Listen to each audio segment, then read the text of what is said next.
dengan pembelajaran yang akan Anda ambil sebagai pekerja yang petugas kesehatan, yang kemarin saya ceritakan suntikan atau obat-obatan di rumah sakit bisa digunakan, bukan hanya itu. Ya, kita berjaga-jaga. Seandainya besok Anda menjadi seorang birokrat, Anda bisa memutuskan bahwa Anda bukanlah orang yang korupsi ya. Jadi itu bisa saja Anda tentukan dengan perilaku dan sikap Anda yang sudah menelaah mata kuliah ini tentunya. Kita lanjut ke next. Pengertian penyuapan adalah kegiatan dilakukan dengan tujuan untuk mengubah perilaku dan keputusan. Tadi sudah saya bacakan, akan diambil oleh si penerima untuk kepentingan si pemberi suap. Dalam hadis Muhammad SAW dijelaskan bahwa Allah Subhanahu Wa Taala melaknat pemberi dan penerima suap. Jadi di Al-Quran saja sudah diatur ya. Hadis tersebut menjelaskan bahwa siapapun yang termasuk pejabat publik dilarang keras untuk menerima suap. Pengertian gratifikasi secara legal terdapat pada penjelasan pasal 12B ayat 1 Undang-Undang Nomor 31 Tahun 1999 Junto Undang-Undang Nomor 20 Tahun 2001, yaitu pemberian dalam arti luas, yakni meliputi pemberian uang, barang, rabat, komisi, rabat itu diskon ya, pinjaman tanpa bunga, tiket perjalanan,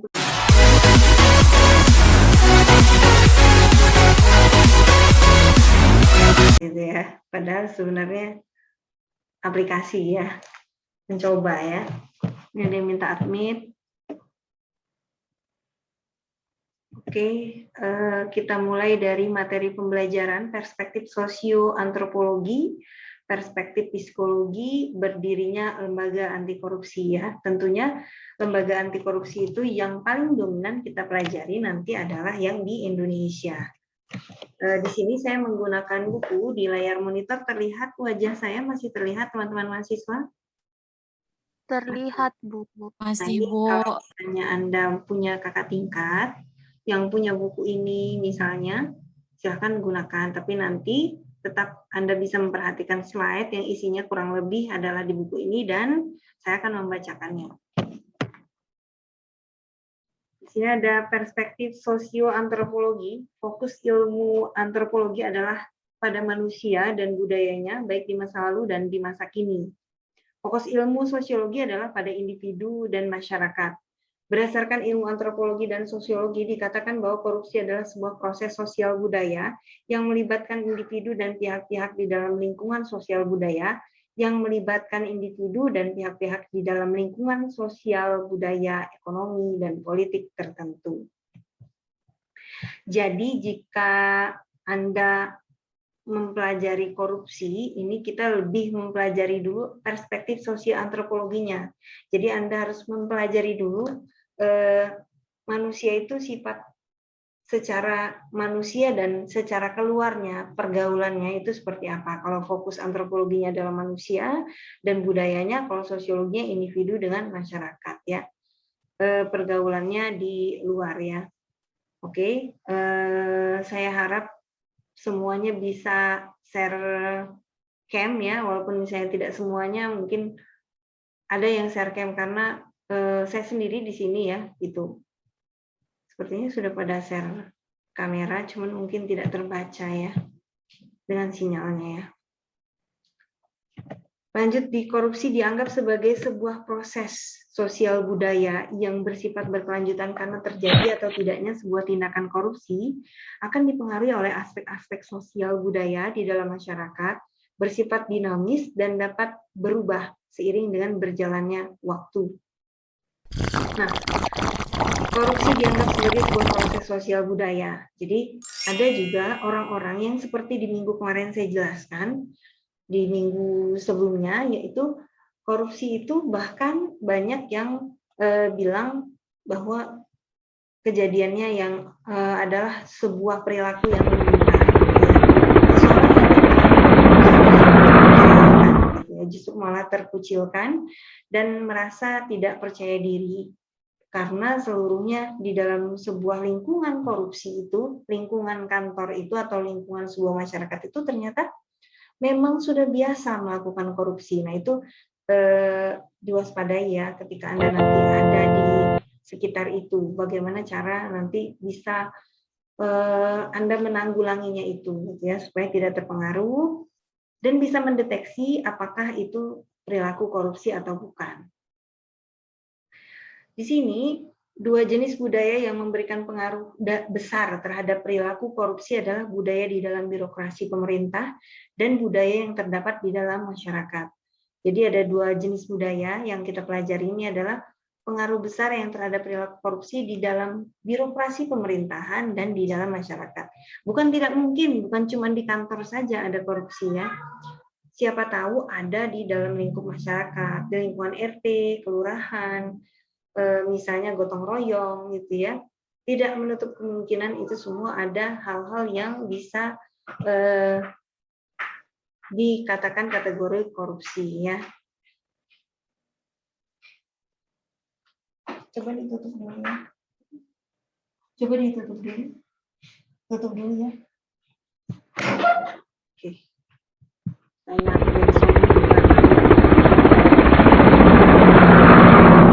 Nah, itu dua jenisnya. Korupsi dari sudut pandang antropologi, korupsi berkaitan dengan posisi birokrat yang memiliki kekuasaan atas rakyat, budaya patrimonial. Jadi, birokrat yang memiliki kekuasaan atas rakyat. Tidak bisa mematuhi atau tidak mungkin rakyat yang memerintah birokrasi itu. Tentunya birokrasi adalah pelaksana daripada masyarakat atau rakyat yang memenuhi kebutuhan daripada masyarakat tersebut ya. Jadi itu yang dikatakan bahwa korupsi berkaitan dengan posisi birokrat. Jadi terkadang masyarakat ini jadi tergiring atau menuju ke arah dan terlena dengan yang dilakukan oleh birokrat. Padahal birokrat itu sebenarnya yang memiliki kekuasaan atas rakyat tadi melakukan korupsi gitu ya. Besarnya kekuasaan yang dimiliki birokrat dalam menentukan kehidupan masyarakat.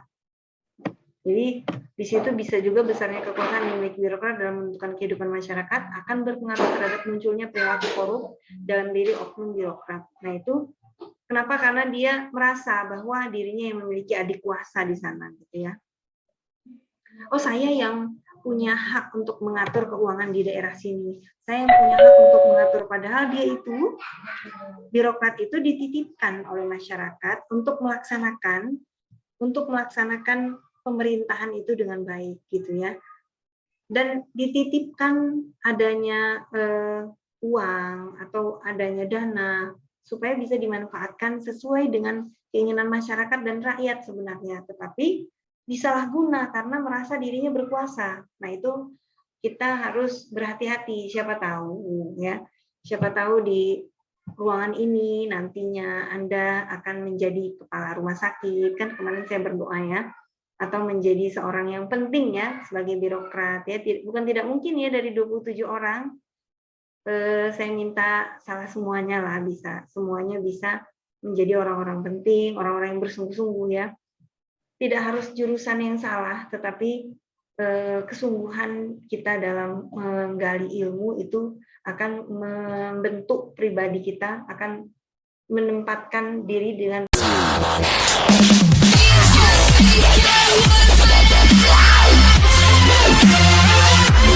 akan menempatkan diri dengan posisi yang terbaik gitu ya di masyarakat nanti tentunya. Kehidupan masyarakat akan berpengaruh terhadap munculnya perilaku korup. Jadi masyarakat saja sudah terlena dengan pengaturan daripada birokrat ini ya.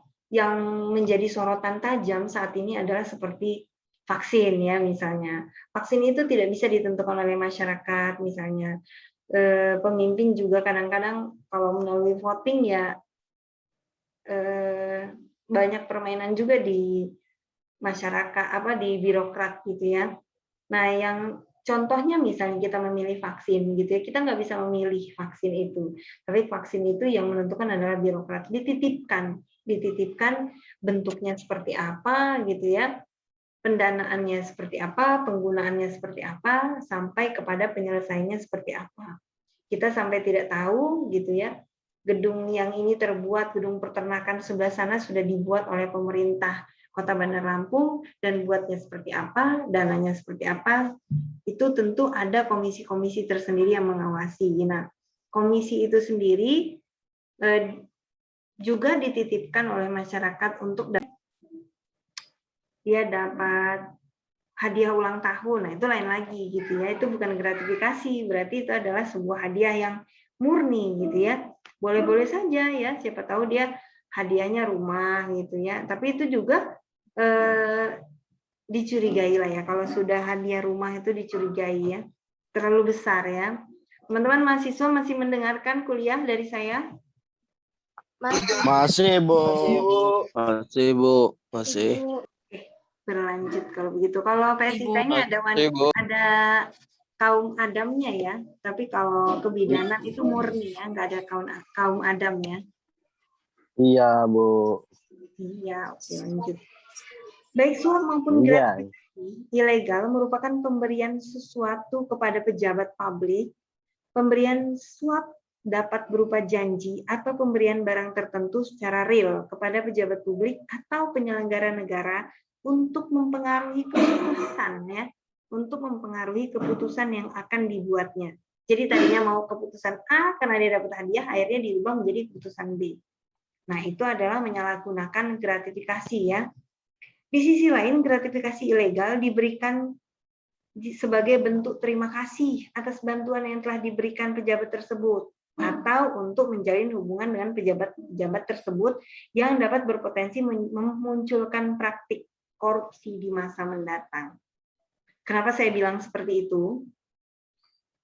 Kenapa saya juga bilang hati-hati menjadi mahasiswa, itu bisa saja Anda menjalankan gratifikasi dengan dosen, karena ada perbedaan antara mengubah perilaku dan keputusan yang akan diambil oleh si penerima.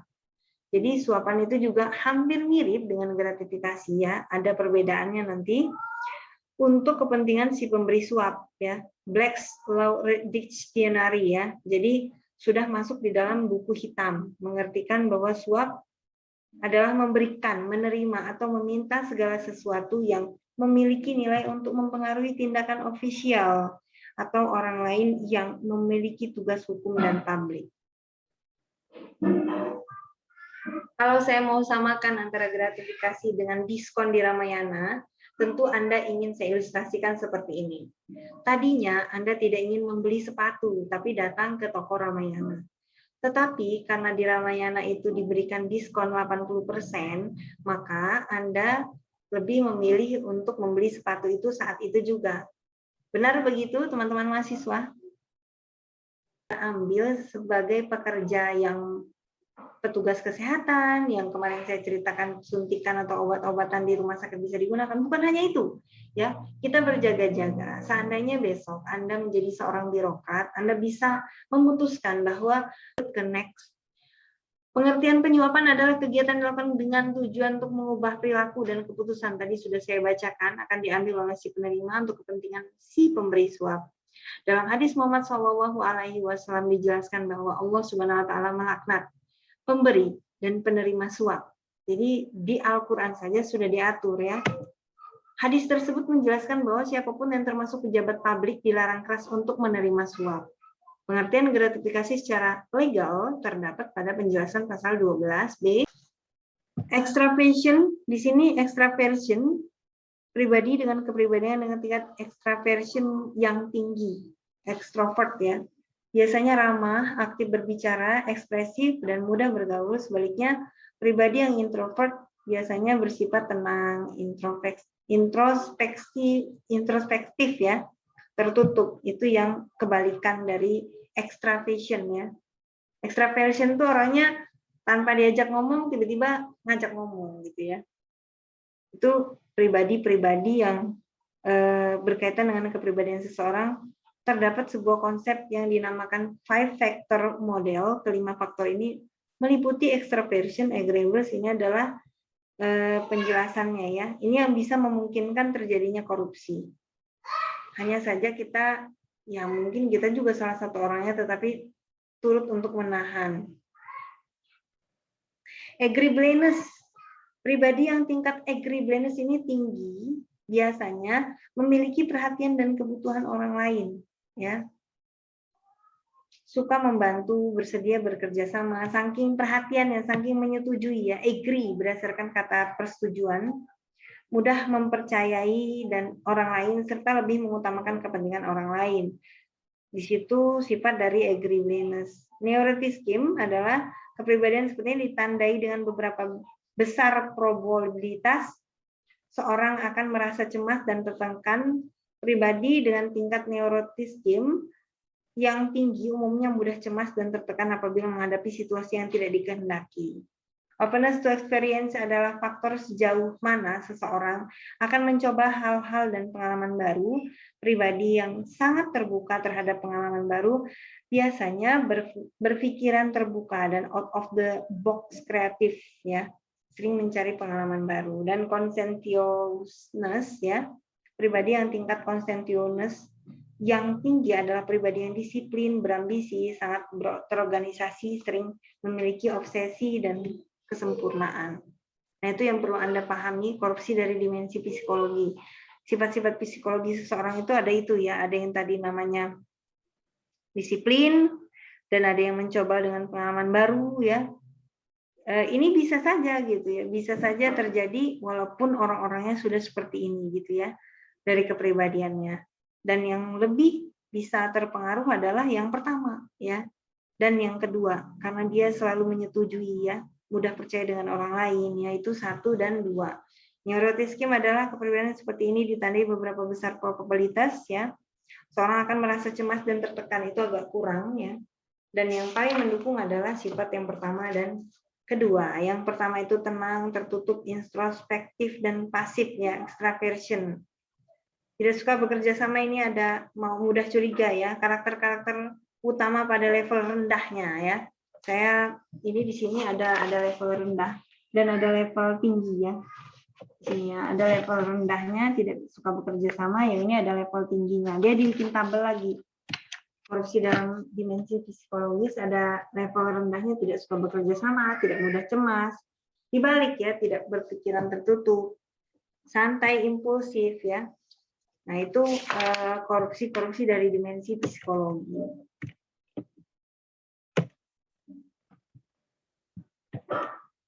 Nah, kita masuk di berdirinya lembaga anti korupsi. Tadinya korupsi itu dikepalai oleh, kalau tidak salah, Antasari Ashar. Antasari Ashar pertama sekali KPK dipimpin oleh, sebelum Antasari Ashar gimana ya uangnya benar apa enggak, ya, ini hak kita apa bukan, ya, gitu, jadi ditanya dulu gitu, ya. Itu kalau secara agama, ya, itu kira-kira cukup teman-teman mahasiswa kuliahnya segini dulu. Minggu depan kita akan lanjut lagi di pertemuan selanjutnya, di slide selanjutnya. Kita ada di slide keempat, ya. Saya akan men-share pertemuan kita ini, ya. Mungkin nanti bisa di YouTube karena kelas satunya tidak bergabung. Anda bisa mengulang kembali slide-slide ini, ya. Dia akan saya share, ya. Oke, saya cukupkan sekian. Apabila ada kesalahan kekeliruan, saya mohon maaf, dan kepada Allah saya mohon ampun. See you next time, ya. Wassalamualaikum warahmatullahi wabarakatuh. Waalaikumsalam warahmatullahi Terima kasih, Bu. Sama-sama. wabarakatuh. Terima kasih, Bu.